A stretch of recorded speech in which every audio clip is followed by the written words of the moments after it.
साथियों, जय भीम जय पेरियार। मैं सतीश बौद्ध आप सभी का आज के अंधविश्वास के भंडाफोड़ के इस एपिसोड में हार्दिक इस्तकबाल करता हूँ, स्वागत करता हूँ। मित्रों, हम बात कर रहे थे अंधविश्वास की। अंधविश्वास कैसे बनाया जाता है।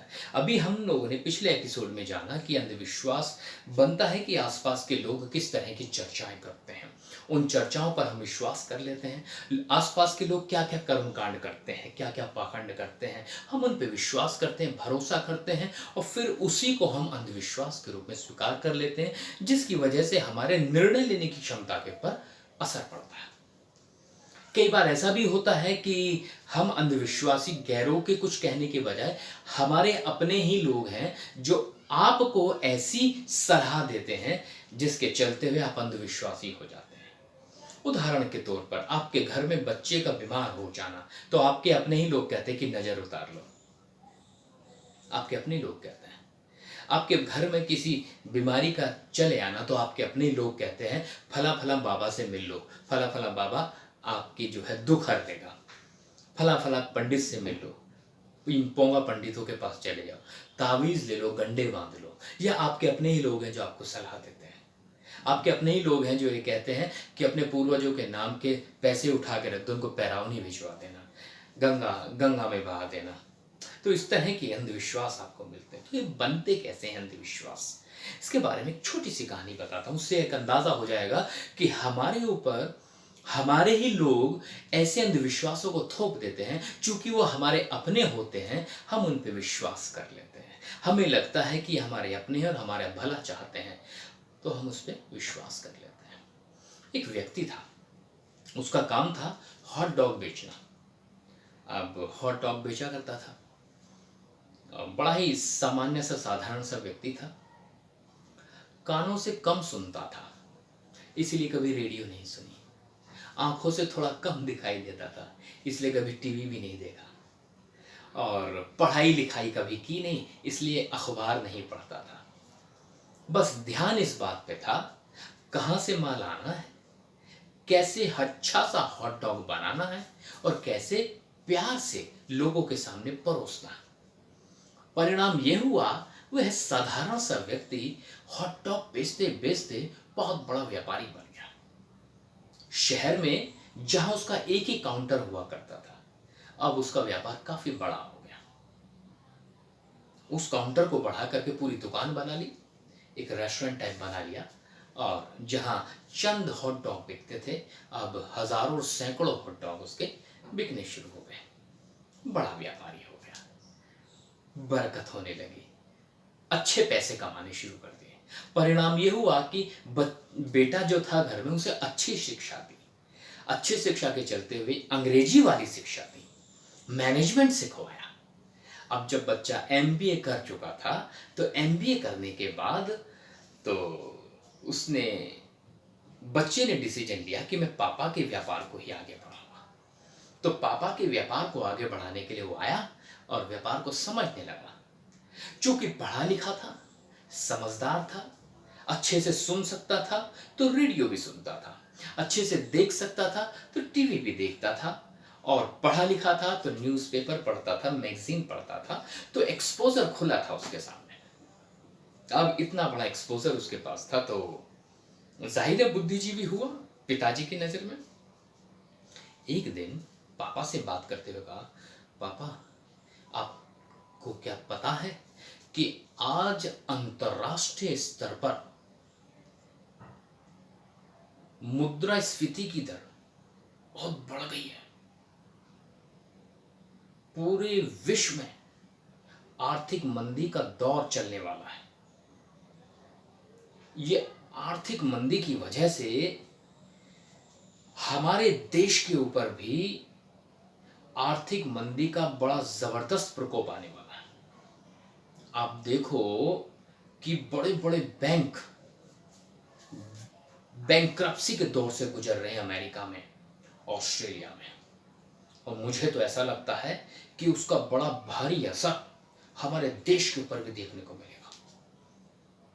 तो ये वाली बातें जब लड़के ने बताई अपने पापा को, तो पहली बार ऐसी बड़ी बड़ी बातें सुनी तो उसे लगा यार मेरा बेटा बहुत समझदार है।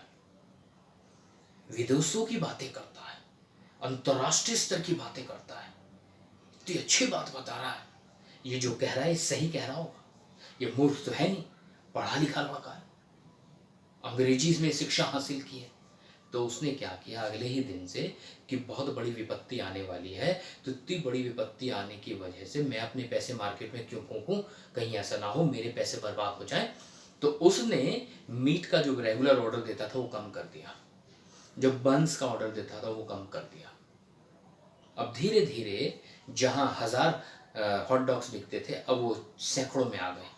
अब धीरे धीरे व्यापार गिरना शुरू हो गया। अब ऐसे में उसने अपने बेटे से कहा, बेटा तू बिल्कुल ठीक कहता था, अंतर्राष्ट्रीय स्तर पर आर्थिक मंदी चल रही है, तू देख हमारा काम कैसा हो गया। अच्छा खासा काम, हजारों बेचते थे हॉट डॉग, अब 100 हॉट डॉग बेचने भारी हो रहे हैं। बेटा तू बिल्कुल ठीक कहता था, यही बिल्कुल सत्य है, और अच्छा हुआ तूने मुझे समय पर बता दिया, नहीं तो मैं मार्केट में पैसा लगा देता तो और बर्बाद हो जाता। देख लो हमारी दुकान पर भी असर आ गया आर्थिक मंदी का। उम्मीद कर रहा हूँ आपको कहानी जरूर समझ में आई होगी। ये हमारे अपने ही लोग होते हैं जो हमारे निर्णय लेने की प्रक्रिया में इंटरफेयर करते हैं, और जब परिणाम उनके मुताबिक आते हैं जो उन्होंने कहे थे, तो हम ये स्वीकार कर लेते हैं कि वो ठीक कह रहा था। क्या आफत हो जाती अगर वो रेगुलर ऑर्डर करता रहता जैसा पहले कर रहा था। उसने खुद ही तो मीट खरीदना कम किया, उसने खुद ही तो बंस खरीदने कम किए, उसने खुद ही कम बर्गर बनाने शुरू किए, लेकिन सारा श्रेय जो बर्बादी का था उसने खुद किया, लेकिन उसको श्रेय दे रहा है कि अच्छा वो समय रहते तुमने बता दिया। यही स्थिति हमारी होती है, बिल्कुल यही स्थिति होती है। हमारे घर में हारी बीमारी कुछ हो जाती है तो उसमें अगर हमारे ही असल में नेगेटिव और पॉजिटिव इफेक्ट्स हमारी जिंदगी में आते हैं तो हमारे द्वारा लिए गए निर्णयों की वजह से ही आते हैं। जैसे हमारे निर्णय होते हैं वैसे ही हमारे ऊपर असर पड़ता है। अच्छे निर्णय तो अच्छे परिणाम, बुरे निर्णय तो बुरे परिणाम। तो अब जब हमारे ही निर्णय हैं तो हम ही पर तो असर पड़ेगा ना, लेकिन हम उसको विश्वास करते हैं, उसका अंधविश्वास अपने मन में पैदा कर लेते हैं और हम ये कहते हैं कि वो ठीक कह रहा था। आप सोचिए थोड़ा सा, आपका बच्चा बीमार है, आपको डॉक्टर के पास ले जाना चाहिए, लेकिन किसी के कहने पर आप उसे लेके चले जाते हो किसी पोंगा पंडित के पास, किसी साधु के पास। अब वो कहता नहीं नहीं इस पे तो प्रेत का साया है, ये तो परियों के डोले में आ गया, इसका पैर कहीं गड़ंत पे पड़ा हुआ है, तो इसके ऊपर तो ये है वो है। तो फिर क्या होगा, मन में एक व्याधि बैठ जाती है कि नहीं इसके ऊपर कुछ ऊपरी चक्कर चल रहा है। फिर परिणाम क्या होता है, हम अच्छे डॉक्टर्स के पास जाते नहीं हैं, हम ये मान के बैठ जाते हैं कि हमारे पर कुछ हो रहा है। जब बच्चे के साथ अनहोनी हो जाती है तो फिर हम स्वीकार, हाँ सही कह रहे थे, इसे तो ले ही मरा, इसके ऊपर तो बहुत दिन से जो है घायल छुड़वा रखी थी, उसने करवा रखा था, ये हो रखा था वो हो रखा था, और उस अंधविश्वास के चलते हुए हम अपना ही नुकसान कर बैठते हैं। साथियों अब नहीं, अब नहीं, इस अंधविश्वास को तोड़ो, इस अंधविश्वास से बाहर निकलो। और मेरा आप सभी से निवेदन है कि ये जो अंधविश्वास को तोड़ने से संबंधित मैं जानकारियाँ आपके बीच में रख रहा हूँ, या आप केवल अपने तक सीमित ना रखें, आप इसे लोगों तक पहुँचाएं ताकि लोग अपने घरों में से, अपने परिवारों में से अंधविश्वास को निकाल फेंकें, पाखंड को निकाल फेंकें, और अपने जीवन में अंधकार के बजाय रोशनी लेकर के आए। और रोशनी वो बुद्ध के और बाबा साहब के विचारों की हो सकती है, और कुछ नहीं हो सकती। इन्हीं शब्दों के साथ मैं सतीश आप सभी से विदा लेता हूँ, फिर किसी और मुद्दे के साथ आप सभी के बीच में उपस्थित रहूंगा। तब तक के लिए जय भीम, जय पेरियार।